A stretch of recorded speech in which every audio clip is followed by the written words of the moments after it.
নমস্কাৰ। এই মুহূৰ্তত দিব বিচাৰিছো এটা অতিকে গুৰুত্বপূৰ্ণ খবৰ। সলনি হৈছে বতৰ। প্ৰচণ্ড শীতে কঁপাব সমগ্ৰ ৰাজ্য। ২৭ জানুৱাৰী পৰ্যন্ত উত্তৰ পূবকে ধৰি অসমত বৰষুণৰ আগজাননী জাৰি কৰা হৈছে। আগন্তুক ২৪ ঘণ্টাত প্ৰান্তে প্ৰান্তে আহিব ধাৰাসাৰ বৰষুণ আৰু ঘন কুঁৱলীয়ে আৱৰি ৰাখিব ৰাজ্যৰ আকাশ। ৰাজ্যৰ কেইবাখনো জিলালৈ এনেদৰে এতিয়া বতৰ বিজ্ঞান কেন্দ্ৰই য়েল্লো এলাৰ্ট জাৰি কৰিছে। কোন কোন জিলাত জাৰি কৰা হৈছে এলাৰ্ট, আমি সবিস্তাৰে A to Z তথ্য লৈ অহাৰ চেষ্টা কৰিম। এটা ডাঙৰ খবৰ এই মুহূৰ্তত জনাইছো যে সলনি হৈছে ৰাজ্যৰ বতৰ আৰু প্ৰচণ্ড শীতে কঁপাব এতিয়া সমগ্ৰ ৰাজ্য। ২৭ জানুৱাৰী পৰ্যন্ত উত্তৰ পূবকে ধৰি অসমত বৰষুণৰ আগজাননী। ৰাজ্যৰ কেইবাখনো জিলাত ধাৰাসাৰ নেৰানেপেৰা বৰষুণৰ সম্ভাৱনা আছে বুলি আগন্তুক ২৪ ঘণ্টাত বৰষুণ হোৱাৰ সম্ভাৱনা আছে বুলি এতিয়া আগজাননী প্ৰেৰণ কৰিছে বতৰ বিজ্ঞান কেন্দ্ৰই। ঘন কুঁৱলীয়ে আৱৰি ৰাখিব ৰাজ্যৰ আকাশ আৰু গুৱাহাটীতো আজিৰ তাৰিখত দেখিবলৈ পোৱা গৈছে ঘন কুঁৱলী আৰু ৰাজ্যৰ কেইবাখনো জিলালৈ বতৰ বিজ্ঞান কেন্দ্ৰৰ য়েল্লো এলাৰ্ট। বতৰ বিজ্ঞান কেন্দ্ৰই য়েল্লো এলাৰ্ট জাৰি কৰিছে।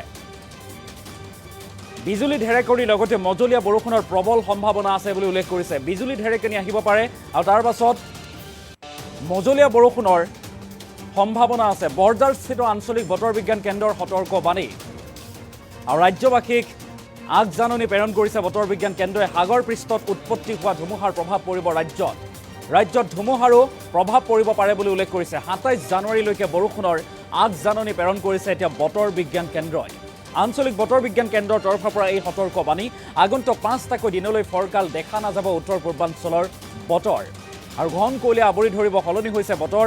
প্ৰচণ্ড শীতে কঁপাব সমগ্ৰ ৰাজ্য আৰু তাৰ পাছত প্ৰচণ্ড শীতৰ মাজতে বতাহ বৰষুণ, শিলাবৃষ্টি আৰু সমান্তৰালভাৱে বিজুলী ঢেৰেকনিৰো বজ্ৰপাতৰো আশংকা ব্যক্ত কৰা হৈছে। গতিকে সাৱধান হওক, সতৰ্ক হওক। আঞ্চলিক বতৰ বিজ্ঞান কেন্দ্ৰৰ তৰফৰ পৰা এই জাননী প্ৰেৰণ কৰা হৈছে। ২৭ জানুৱাৰী পৰ্যন্ত উত্তৰ পূবকে ধৰি অসমত ধাৰাসাৰ বৰষুণৰ আগজাননী আৰু আগন্তুক ২৪ ঘণ্টাত প্ৰান্তে প্ৰান্তে আহিব ধাৰাসাৰ বৰষুণ। গতিকে সাৱধান হওক, সতৰ্ক হওক। ৰাজ্যবাসীৰ বাবে এটা জৰুৰী খবৰ। আমি ঘন কুঁৱলীয়ে আৱৰি ৰাখিব ৰাজ্যৰ আকাশ আৰু সেই খবৰ আপোনালোকক জনাবলৈ চেষ্টা কৰিছোঁ। গতিকে সাৱধান হৈ থাকক, সতৰ্ক হৈ থাকক। ৰাজ্যৰ কেইবাখনো জিলালৈ আঞ্চলিক বতৰ বিজ্ঞান কেন্দ্ৰই য়েল্লো এলাৰ্ট জাৰি কৰিছে। আঞ্চলিক বতৰ বিজ্ঞান কেন্দ্ৰৰ তৰফৰ পৰা এই য়েল্লো এলাৰ্ট জাৰি কৰা হৈছে। বিজুলী ঢেৰেকনিৰ লগতে মজলীয়া বৰষুণৰ প্ৰবল সম্ভাৱনা আছে বুলি উল্লেখ কৰিছে। বিজুলী ঢেৰেকনি, বজ্ৰপাতৰো আশংকা ব্যক্ত কৰা হৈছে। বৰঝাৰস্থিত আঞ্চলিক বতৰ বিজ্ঞান কেন্দ্ৰৰ এই সতৰ্কবাণী আৰু এই সতৰ্কবাণী হৈছে যে সাগৰ পৃষ্ঠত উৎপত্তি হোৱা ধুমুহাৰ প্ৰভাৱ পৰিব অসমত আৰু সেই ধুমুহাই হয়তো তছনছ কৰিব পাৰে নিমিষতে সকলো আৰু ধুমুহা বৰষুণৰ সমান্তৰালভাৱে বজ্ৰপাতৰো আশংকা ব্যক্ত কৰা হৈছে।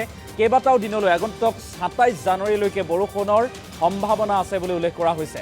গতিকে সাৱধান হওক, সতৰ্ক হওক। বিজুলী ঢেৰেকনি, বজ্ৰপাতৰো আশংকা ব্যক্ত কৰিছে। আপোনাৰো অঞ্চলত বতাহ ধুমুহাই বিস্তৰ ক্ষতিসাধন কৰিব পাৰে, তছনছ কৰিব পাৰে। গতিকে সজাগতামূলক স্থিতি অৱলম্বন কৰক। এটা ডাঙৰ খবৰ এই মুহূৰ্তত জনাইছোঁ। ২৭ জানুৱাৰী পৰ্যন্ত উত্তৰ পূবকে ধৰি অসমত বৰষুণৰ আগজাননী। এই সন্দৰ্ভত আঞ্চলিক বতৰ বিজ্ঞান কেন্দ্ৰৰ তৰফৰ পৰা কি কোৱা হৈছে, মন্তব্য আছে, আমি মন্তব্য আগবঢ়াইছোঁ। अब रही बात वेदर फोरकास्ट की, तो हमारे रीजन में डे 1 और डे 2 में हम लोग एक्सपेक्ट कर रहे हैं हल्की से मध्यम स्तर की बारिश अरुणाचल प्रदेश के कुछ स्थानों में। वहीं असम के 1 या 2 स्थानों में हल्की वर्षा हम लोग एक्सपेक्ट कर रहे हैं। बल्कि मेघालय, नागालैंड, मणिपुर, मिजोरम और त्रिपुरा में वेदर ड्राई रहने की संभावना है। इसके अलावा हम लोग एक्सपेक्ट कर रहे हैं कि अरुणाचल प्रदेश, असम, मेघालय, नागालैंड, मणिपुर, मिजोरम और त्रिपुरा के 1 या 2 स्थानों में, मतलब कि आइसोलेटेड पॉकेट्स में शैलो टू मॉडरेट फॉग रहने की संभावना है। और साथ ही साथ अरुणाचल प्रदेश के आइसोलेटेड पॉकेट्स में, जो कि हायर रीचेस में है, ऊंचाई वाले क्षेत्र हैं, वहां पर हल्की हिमपात होने की संभावना है। और साथ ही साथ ये भी एक्सपेक्ट कर रहे हैं कि अरुणाचल प्रदेश, असम, मेघालय, नागालैंड, मणिपुर, मिजोरम और त्रिपुरा का जो मिनिमम टेम्परेचर अभी चल रहा है, इसमें कोई खास बदलाव होने का कोई आसार दिखाई नहीं दे रहा है। डे 3 की बात करें तो डे 3 में हम लोग एक्सपेक्ट कर रहे हैं हल्की वर्षा हम लोग एक्सपेक्ट कर रहे हैं अरुणाचल प्रदेश के 1 या 2 स्थानों में। वहीं असम, मेघालय, नागालैंड, मणिपुर, मिजोरम और त्रिपुरा में वेदर ड्राई रहने की संभावना है। साथ ही साथ शैलो टू मॉडरेट फॉग रहने की संभावना है आइसोलेटेड पॉकेट्स में अरुणाचल प्रदेश, असम, मेघालय, नागालैंड, मणिपुर, मिजोरम और त्रिपुरा में। और इसके अलावा अरुणाचल प्रदेश के जो हायर रीचेस है, वहाँ के कुछ आइसोलेटेड पॉकेट्स में लाइट स्नोफॉल होने की भी संभावना है। और इसके अलावा जो मिनिमम टेम्परेचर हमारे नॉर्थ ईस्टर्न रीजन में चल रहा है वहाँ पर उसमें कोई खास बदलाव होने का कोई चांस ऐसा नहीं दिखाई दे रहा है। अब रही बात डे 4 की, डे 4 में हम लोग एक्सपेक्ट कर रहे हैं हल्की वर्षा यानी कि लाइट रेनफॉल हम लोग एक्सपेक्ट कर रहे हैं अरुणाचल प्रदेश और असम मेघालय के 1 या 2 स्थानों में, जबकि दूसरे जो स्थान हमारे बचे मेघालय, नागालैंड, मणिपुर, मिजोरम और त्रिपुरा में वहाँ पे वेदर ड्राई रहने की संभावना है और शैलो टू मॉडरेट फॉग रहने की संभावना है आइसोलेटेड पॉकेट्स में। कहाँ? अरुणाचल प्रदेश, असम, मेघालय, नागालैंड, मणिपुर, मिजोरम और त्रिपुरा में।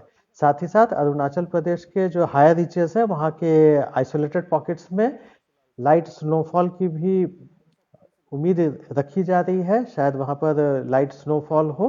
और इसके अलावा जो मिनिमम टेम्परेचर जो है हमारे रीजन में यानी कि अरुणाचल प्रदेश, असम, मेघालय, नागालैंड, मणिपुर, मिजोरम और त्रिपुरा में इसमें मिनिमम टेम्परेचर जो है इसमें कोई खास बदलाव होने का चांसेस नजर नहीं आ रहा है। अब रही बात डे 5 की, तो डे 5 में एक्सपेक्ट कर रहे हैं कि अरुणाचल प्रदेश के 1 या 2 स्थानों में लाइट रेनफॉल होने की संभावना है, जबकि असम, मेघालय, नागालैंड, मणिपुर, मिजोरम और त्रिपुरा में वेदर जो है वो ड्राई रहने की संभावना है। और रही बात फॉग की, तो फॉग के लिए एक्सपेक्ट कर रहे हैं कि shallow to moderate fog isolated pockets में हम लोग एक्सपेक्ट कर रहे हैं अरुणाचल प्रदेश, असम, मेघालय, नागालैंड, मणिपुर, मिजोरम और त्रिपुरा के। साथ ही साथ अरुणाचल प्रदेश के जो हाई रीचेस है वहाँ के कुछ जो आइसोलेटेड पॉकेट्स है वहाँ पर लाइट स्नोफॉल रहने की संभावना है। और इसके अलावा जो मिनिमम टेम्परेचर है अरुणाचल प्रदेश, असम, मेघालय, नागालैंड, मणिपुर, मिजोरम और त्रिपुरा का, इसमें कोई खास चेंज होने की कोई संभावना नजर नहीं आ रही है। अब रही बात वेदर वार्निंग की, तो वेदर वार्निंग हम लोग एक्सपेक्ट कर रहे हैं कि thunderstorm with lightning is very likely to occur at isolated places over Arunachal Pradesh and Assam. और साथ ही साथ हम लोग एक्सपेक्ट कर रहे हैं डेंस फॉग हम लोग एक्सपेक्ट कर रहे हैं असम, मेघालय, मणिपुर और त्रिपुरा के आइसोलेटेड पॉकेट्स में। और रही बात डे 2 की, तो डे 2 में हम लोग एक्सपेक्ट कर रहे हैं थंडरस्टॉर्म और लाइटनिंग हम लोग एक्सपेक्ट कर रहे हैं अरुणाचल प्रदेश के आइसोलेटेड प्लेसेस में यानी 1 या 2 स्थानों में। वहीं डेंस फॉग एक्सपेक्ट किया जा रहा है असम, मेघालय, मणिपुर और त्रिपुरा के आइसोलेटेड प्लेसेस में। अब रही बात वेदर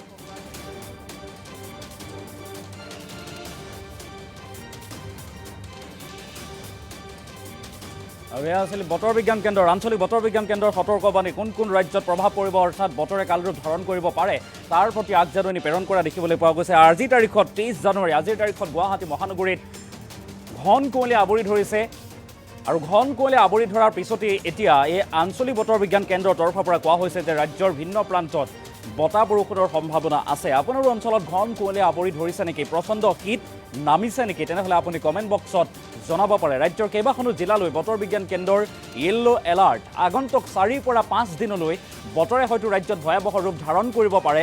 বিজুলী ঢেৰেকনিৰ লগতে বজ্ৰপাতৰো আশংকা ব্যক্ত কৰা হৈছে আৰু ধাৰাসাৰ বৰষুণ, সাগৰ পৃষ্ঠত উৎপত্তি হোৱা ধুমুহাৰ প্ৰভাৱ পৰিব পাৰে অসমত বা ৰাজ্যত, তাৰো ইংগিত দিছে বা এতিয়া আগজাননী য়েল্লো এলাৰ্ট জাৰি কৰিছে আঞ্চলিক বতৰ বিজ্ঞান কেন্দ্ৰই।